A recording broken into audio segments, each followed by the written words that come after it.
A tremendous opportunity exists for American citizens to own land in America while paying down the national debt. Now, does that sound too good to be true? Did you know that the federal government owns approximately 500 to 600 million acres of land, common land, that ought to have been available to enterprising Americans? Now, here's the idea. The government sells that land by bid to American citizens. We're not talking about the sale of national parks like Yellowstone or land owned by Native Americans. We're talking about the mass land grab over decades by the federal government. It's accumulated 500 to 600 million acres. Now, did you know that almost 30% of the land area of the United States is owned by the federal government? In fact, 90% of the land in Nevada is owned by the federal government. That's a lot of land. Appropriate legislation should place the proceeds in a lockbox of these land sales, and then the funds are used to pay down the national debt. Yes, pay it down or pay it off. Land rushes have always worked well in America. If the land sold for roughly $1 a square foot, we would pay off the entire $20 trillion debt that we have. Just think of that. And American families and individuals would benefit. Just think of it, American families owning a part of the land of the free and the home of the brave. That's the American dream. Possibly even relocating from some of these overcrowded streets in big cities to the beautiful countryside. I'm sure many families long for that. This isn't a Democrat or a Republican issue. This is a fulfillment of what I said earlier, the American dream. You know, our own Declaration of Independence calls for life, liberty, and the pursuit of happiness. That happiness that our founders talked about and wrote about was directly aligned with the ownership of private property. Private property.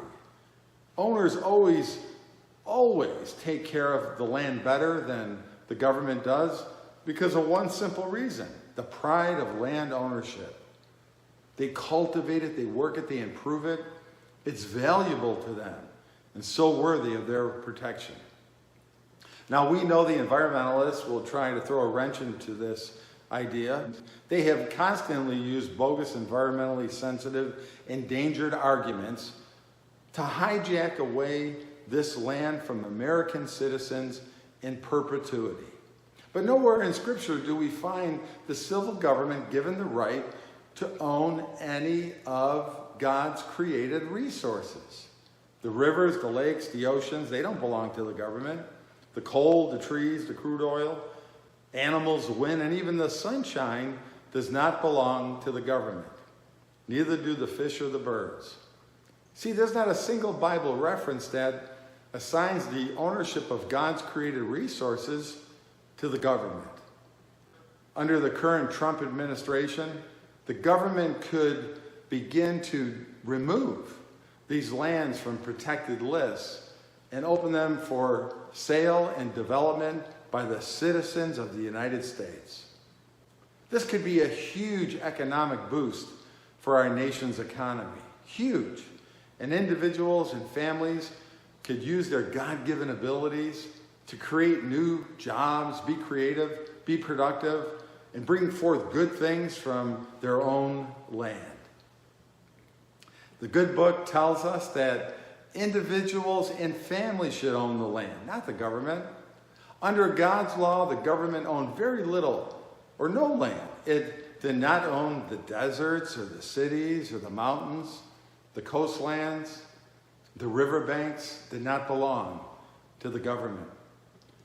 When Israel left slavery behind in Egypt, they had no land ownership, not a square foot. But when they came into the promised land, it consisted in land ownership. That's how they identified their freedom, through the tribes and to the families. Today, Americans are paying taxes to our government to manage hundreds of millions of acres. But there's no real benefit to the American citizens. The time is now, and you can help make this a reality. Let's work together and help American families and individuals own their own land in this great nation of ours. God bless you, and thank you for listening.